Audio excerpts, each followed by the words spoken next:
Ahoy there, mateys. Film Dude here. Gonna be talking about the Backrooms. So yeah, let's get into it. But before we do that, don't forget to leave a like, a comment, and a follow. That was a weird way to say that, but yeah, please, I appreciate everyone that does that. And this will be a...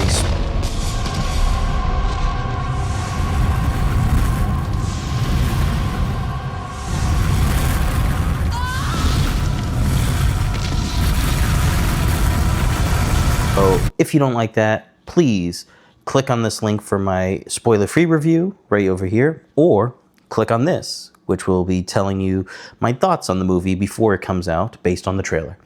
And yeah, all right. So right away, Backrooms, incredible. I've been following this for a long time, since it first was appearing on the creepypasta Reddits and forums and other things like that, before even Kane even created the Backrooms series that he would take from inspiration from this. And so the fact that it was picked up and brought into the studio system and everything like that, I was worried. Because if the studio gets a hand on something that is very niche or internet based, they really don't know how to handle it, and anyone that does have an idea, they kind of squander. And the good thing is, I will say that the movie is good. After seeing it a second time, because the first time I saw it at the premiere, you know, watching it with the A-listers, you're kind of like enthralled and not really thinking straight. I had to see it a second time with people that want to see the movie, and that was the smart decision, because I definitely saw a lot of the flaws that I was picking up on before, but they were much more obvious. But the good news is, as I said, the film is good. It really does show Kane's skill as a director, because luckily Kane did not write this film, which is where all the problems of this movie is. If he did, it might have been better. I mean, we can look at the current champion of the box office, Obsession, which is written and directed by Curry Barker, as a testament that sometimes we maybe should let these creatives do their own thing, because it is a great film, it is well written. So if Kane was allowed to write it, I think things would have been a little bit different. I know that he had some influence on it, but this was written by definitely a work-for-hire person, put his name on the board. Thank you, editor. And yeah, so right away, where this movie excels is the camera work, the production design, the sound, the editing choices, and to a lesser extent, the acting. I mean, you could bring in good actors, even if the writing is atrocious and really dumbfounding. They can still act out of a paper bag. And Chiwetel and Renata, Finn and Lukita and Mark Duplass, they all do a great job. Apologies if I mispronounce everyone's names. I'm terrible with names. So editor, put a punishment for me on the board. Oh, brother, this guy stinks! Okay, thank you.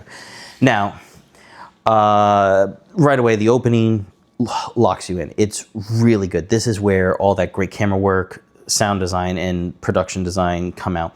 I love the old camera with the graininess, the intensity that the person that's holding the camera, you feel like he is lost in this delirious place. Like the colors are just obtrusive and just get in your face. And I love hearing the sound of the breathing and the sound of the suit. It just really traps you in there. And I just love the way he moves, the way it's edited. And then just you get to this part where he's trying to ask for help. And this is where James Wan comes in. F you, James Wan. I'm sick of your dumb ass jump scares. That freaking sequel sucked. Like, it just comes out of nowhere, which again is what the jump scare does. It adds nothing to the tension that has already been established, because this is a cerebral, liminal film. And I just, as soon as I saw that seagull, especially watching the second time, I'm like, that's James Wan coming out and saying, you know, we gotta put jump scares here, man. Kane, we gotta have jump scares. You can't just have this cerebral, like, slowly creeping under your skin film. We need a jump scare to come out. Boom! Seagull! Boom! And it's just like, whatever. It's really annoying because it is effective, because the person right next to me jumped literally out of their seat. But then, like, all that tension that was building up just ebbs. Because right after that, you have like him exploring more, like to see where the seagull came out of. And we have one of the creepiest moments in the film when, as he's like exploring, you see the door slowly open. And you're like, what the heck is that? And then you see something coming. You just see him start freaking out. And he starts running. This is where the editing and the camera movements get frenetic, which really reminiscent of the original series. And like, he's trying to find his way out. And the more you go in, the more you see this place is just weird and strange. It just gets the audience in the mood, especially when he goes into the beach room and like he's trying to escape and he can't, and he tries to get out, and that's when the thing grabs him. And I love the camera falls and like you hear his screams, his guttural screams, the way the sound and the edit is so good. And then it cuts the stream, and then you open up that you're watching this on a TV and you see people in this darkened room looking at it, and then it cuts to the title sequence, and it's great. Like that is what I wanted. That's how it gets the audience in. And now we're introduced to our main characters, Clark and Mary. I'm literally like blanking on her name. That's how forgettable her character was, which is crazy. Because like Mary is kind of what appears to be the main protagonist, even though the trailers are hinting more at Clark.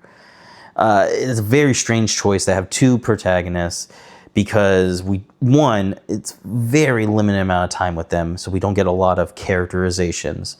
And Chiwetel and Renata, they do a great job. I mean, they're phenomenal actors that have done incredible films. So even when the script and the less than ideal characterizations are there, they still are acting out of like a paper bag, as I was saying. But you know, Renata, we see her like contemplating herself. She has this long speech where she's talking about like what it means to have memories and all this stuff, which is the central theme of the film, which I'll get more into as we go further. But again, it just feels very lax, especially because for a pretty decent chunk of the film, we do not get to be back in the backrooms for a bit. We get to see that Clark has problems. He's a drinker. He's an abuser. He's been kicked out of his house. All that male fragility that is showing up a lot in these more modern films is hidden underneath, except with Obsession, which Bear is a prime example of male fragility. He's just more interesting. His characterization's much more like withdrawn and definitely like hidden with like romantic intentions and stuff. With Clark, he's just this big boiling pot of anger that the world has shit on him and everything is bad, and it's just like, okay. There's no subtlety to him. It's just right away, it's just like everything's shit because of the world. And we right away see, well, it's not the world, it's him. He's just a terrible person. There's no nuance. Especially when we're like having that moment with Renata and they're having that, what were they calling it? The acting session, which leads to a very funny joke where he's like, I can't act. And it's just like, okay.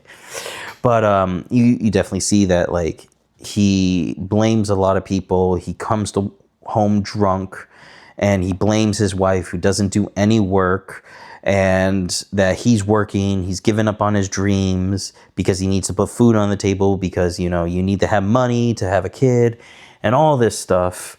And, you know, it's there. It's a story. This is what we need to at least have some sort of basics to our character. But all of the stuff that we're shown, we see that there's problems with the stories, that there's some sort of power surge or something happening. So he's like running out of money because of this. But he's now staying at the place. So we see all the freaky things sort of start to happen. The power is going out here and there. The TV is watching. And there's a moment where he gets like what seems to be video of the backrooms, which then leads to the TV being shut out, and he starts freaking out like in anger, and he turns off all the lights, and that leads to a great looking scene where as he's walking, he walks by the secret doorway of the backrooms, and it's like lit like in a very subtle way. So as soon as he passes, it disappears. And so, but he notices it out of the corner of his eyes, and he goes back just like us. And it's so great. I love just the use of the outline, and this leads to him going through it. And right away, like with these modern cameras, it pops the colors and the lights, because it's just that oppressive fluorescent lighting, and that oppressive color just really gets on you. And I love seeing the gigantic pile of furniture, because it's like this place is creating this furniture because it is part of this furniture store, and it's fusing all this stuff together. And, he begins to explore, and this is, again, just like in the opening, very reminiscent of the original Backrooms. This is where Kane is excelling at. And, you see this caveman cut out with these writings. So, like, the people that we saw in the beginning are observing and trying to figure out this place. And you, as an audience member, are trying to figure out what's going on. I just love the way the design of this place is. Like, all these secret compartments that lead him back to the beginning, as this entity that killed the person in the beginning is now chasing him. And it also leads to me having this really funny moment where, from the pile, as he's escaping, he grabs like a stool. Like, he first escapes, then he comes back in to grab the stool. And I'm like, why is he doing that? And then you realize, like, it's because he wants to have something solid, something real, that he knows that this isn't a drunken stupor dream or whatever. And it's great. These parts are good. But then again, we go back to Mary, Renata's character, and we have more exposition. There's another jump scare. F you, James Wan, again. Yo!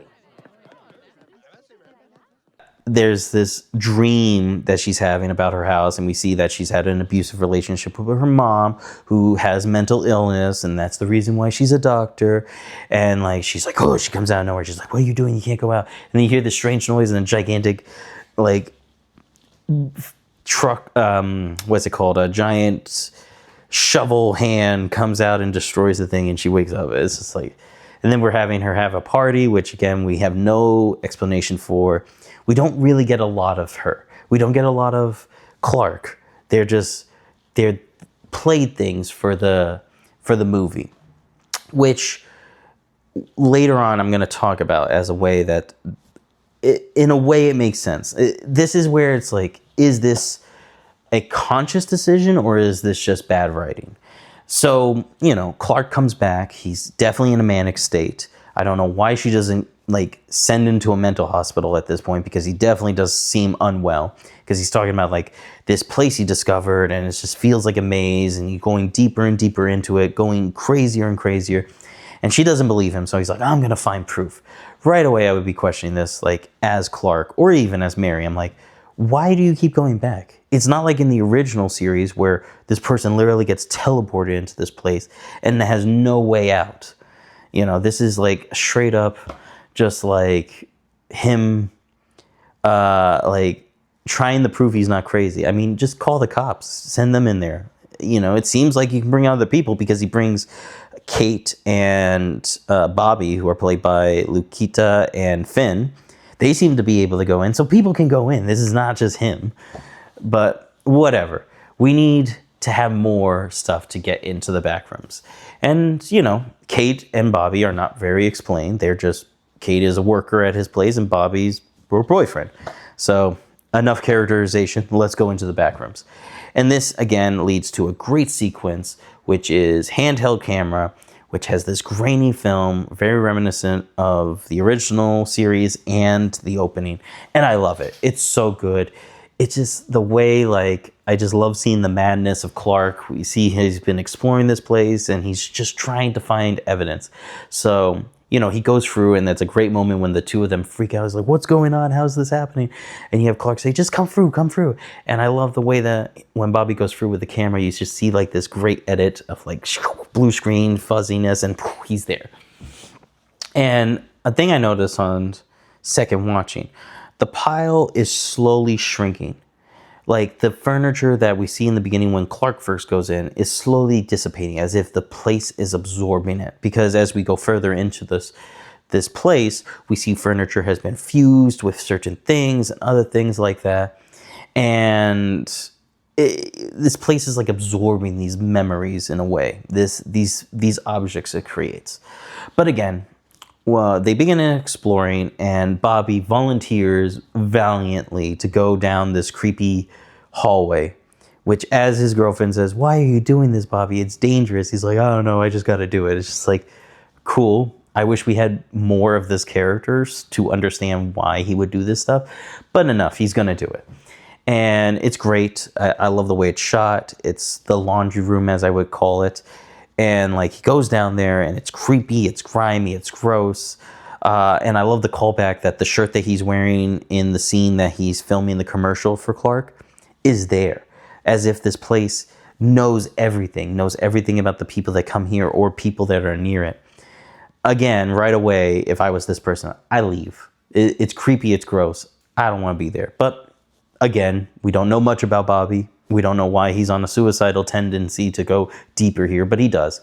Which then leads to him noticing something creepy and him freaking out and trying to get out. I don't know.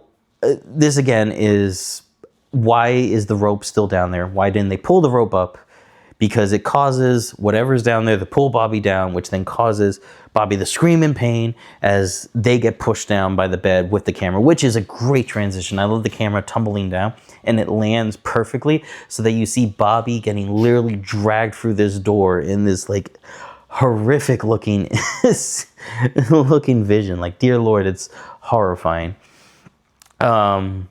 And then, you know, Kate freaks out. She goes like looking for Bobby and Clark's like, oh, I don't know what to do. And he picks up the camera. He's like, fuck it, I'm going to film this still. And he begins to run away, which leads to all these creepy rooms. I mean, the Christmas tree room is disturbing. I really love the design of it. The mannequin sticking out and the Christmas tree with the offbeat Feliz Navidad playing.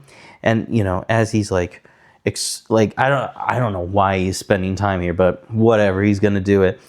He sees there's something there, and then something clicks, and there's this horrifying looking creature thing, and it's like, ah. See, that's how you do a jump scare, James Wan. Something that's actually creepy and in plain sight until it shows up right away. Like, yeah, that's a great jump scare. But that makes Clark freak out, and he begins to keep going deeper and deeper, which leads to the pool room, which is a great nod to the video game series, if I'm correct. There's so much like Backrooms lore that's added by people, so it's hard to tell, but I love the design of this place. Like, the Backrooms are so greatly designed, but like this is such a change from it, because it's like you have all this tile, you have these pumps, you have these gigantic vats of water, and this leads to Clark getting trapped in a room where Kate is on the other side of this wall, which appears to be a mirror on her side, and she's begging Clark to come with her. She needs to get out because there's something chasing her. And he's put down the camera. And I love this part where you hear something slowly, softly, and then the camera gets picked up and pulled up, and you realize the thing's there, and poof, it cuts. And that's the last of we see Clark. And then the movie does sort of a Psycho, where we're now going to follow the other main character and have no idea what happened to Clark. Except we know he's alive because he leaves us a message for her on her voicemail, which the rules are never explained, which is fine, but it's just like, okay, I guess they can do that. And instead of calling the police or anything, she decides to take it into her own hands to find this person. Which, okay, cool. She goes to the place, and again, we get this great moment where she goes through. I just love how decrepit this store is. It just feels so empty. It feels like a ghost town. Like, you hear that one fly buzzing, and she goes down to the bottom, and the fly is still following her. And I love that part where she's looking, and she sees that fly like hovering around that doorway that's created, and it just goes through, and she's like, what? And it's such a satisfying thing to see happen. And then she goes through it, and now all the chairs are gone. Every bit of furniture that was in the middle is pretty much gone. It's like fused with the room. I love how she begins to explore. She sees that this place is in disarray, broken furniture everywhere. Everything's chaotic. It's as if like the place is slowly unraveling itself. And, you know, she begins to explore, which then leads to this giant wall it seems to be the scribblings of Clark going insane, as he has all these different phrases and drawings, and it's really well done. And this leads to another creepy moment, which is the part where you see behind her, and you see the sort of hallway and the chairs, and you see this little hand appear and then quickly go back. It's so subtle. It's unnerving. And that's where Clark's been living here, I guess, now.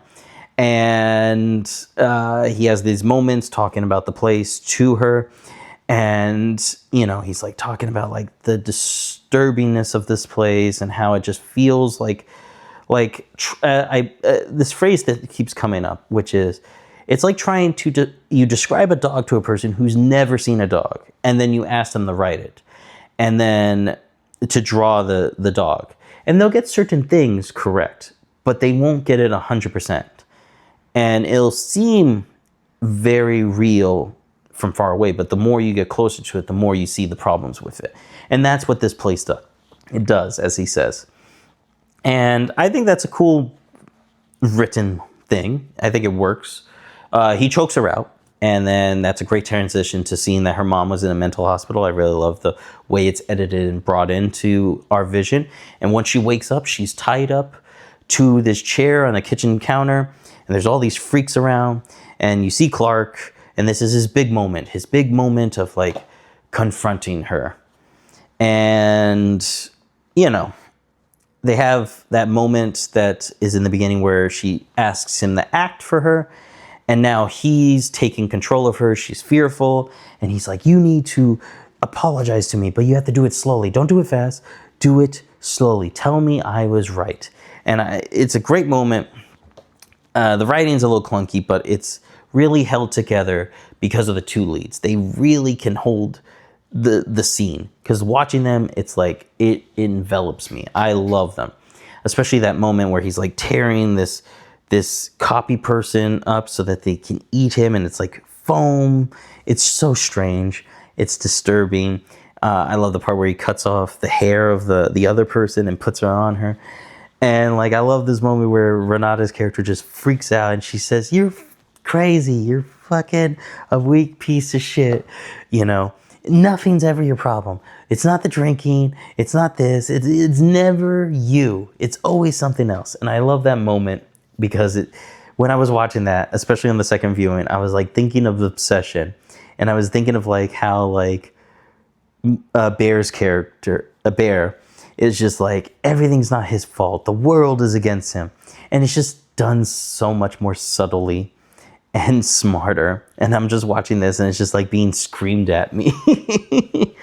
And I'm just like, okay, I guess that's a point. But again, we now finally see, after the scene where Clark's like, okay, so I don't need the change, I get to stay here. And she's like, yes, stay here. Don't go into the real world. And then we see the gigantic creature, the thing that's been following people and killing people in this place, and it is a monster version of the Captain Clark character. And it's horrifying. It's disturbingly designed. I just love the face, the body, the distortion of it. And Clark's definitely gone off the deep end, because now he's talking to it as if it's his friend, and he gets picked up and hugged, but he's not being hugged. He's literally being torn apart by this thing. And Mary, Renata's character, begins to freak out and run out. And now we get deeper into the Backrooms, and I love just more behind of it. She gets out of a door, and she's now in this gigantic cul-de-sac, and like she goes to the other end, and she's trying to escape, and it leads to this awesome looking shot with the giant Captain Clark monster dragging Clark's corpse. It's just so weird and disturbing looking. And she goes out and she gets deeper into this. She opens the door and she goes into what appears to be sort of like a living room that you would see in a house, but it's something seems off about it. And she goes upstairs and there's all these wind chimes and chandeliers, and she goes deeper and deeper and deeper, and there's like this couch room that's filled with all these couches sinking in, and that's where she breaks her leg. And she finally goes to this hallway and through the thing and up the stairs through this tiny door as the creature keeps chasing her and chasing her and chasing her.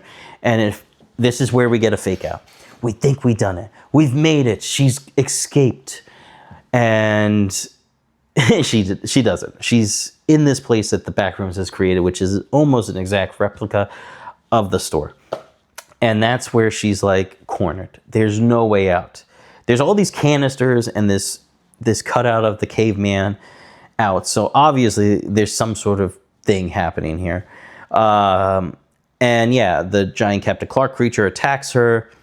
She breaks its leg, blows through, knocking and setting the trap, which release all this gas, which knocks her out. And as she's kind of like trying to wake up, she gets this great moment where the Captain Clark monster's on top of her, and it's like, and like the look of the face and everything's horrifying.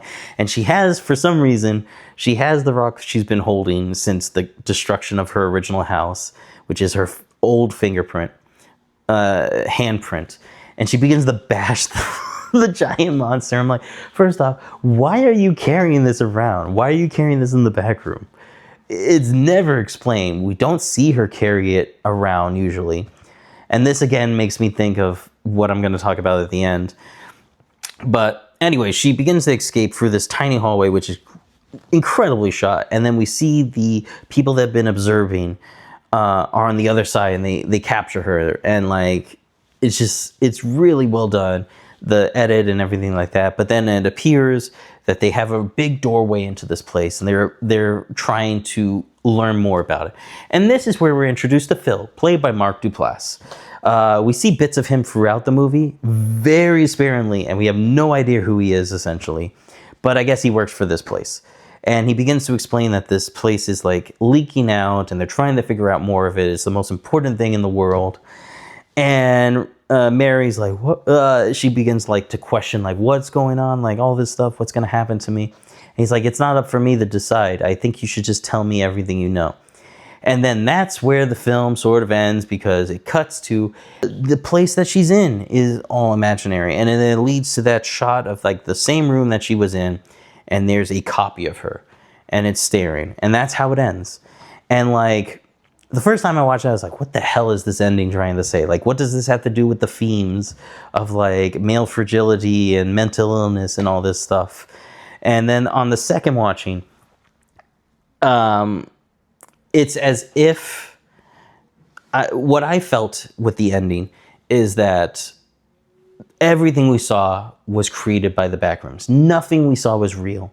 That's why all the characters acted in the way that they did, because they are compelled to complete the story that the Backrooms was creating. The Backrooms has already infested the world, and it's now us experiencing the memories that the Backrooms are recreating, because they don't do it 100%. And that's what, in a way, trauma is. Trauma is experiences we have, but we never 100% have the full picture of them, because that's how memory works. Memories are fragmented. They're never exactly the way we see them. And so in a way, this movie is a contemplation on trauma and how that affects us and how it stays with us, even though we don't truly understand it fully. And the more we try to go deeper into it, the more it is alien to us, the more it doesn't go to bedrock. It's so interesting. Like, the story is so lackluster, like the writing and everything like that. And that's why, like I said, I don't know if that's what the writer was trying to say, or if this was what Kane was trying to say. Because it feels like these two ideas are like trying to form together, but they can't. And it's disappointing, because this is Kane's first outing as a director, and he does a great job as a director. He really knows how to conduct the actors. He really knows how to film. He knows how to edit. The sound and the music is great, which definitely he had hands in. So it's just a bit sad that it's just good. It's not terrible. And honestly, I'm worried a lot of audiences are going to look at this very cerebral and slow liminal space film and be like, why is it so slow? Why is there nothing happening? And yeah, that's definitely, I feel, an issue with the marketing, because the way the marketing tried to make it is like it's going to become this fast-paced, edgy thing. And there is fast-paced moments, but for a lot of it, it's slow. A lot of it is trying to follow characters that, in a way, we don't latch onto because they're very underbaked. So all of this great skill on display, and it's hindered by a very poor script. But that's just my opinion. Tell me what you think in the comments, please. I want to hear your opinion. I love to discuss with you and talk more about what you guys think the film's trying to say. But I'll see you for the next one, Film Dude Out. I appreciate everyone that follows me and, is part of my community. It really helps me out. I'll see you for the next one. Peace. I got to keep filling up this movie log with more stuff. Up to 2 pages so far. So, on it. And if you like my shirt, it's sold by A24. Not a sponsored content. I just like the shirt, and I thought it would be cool. Bye.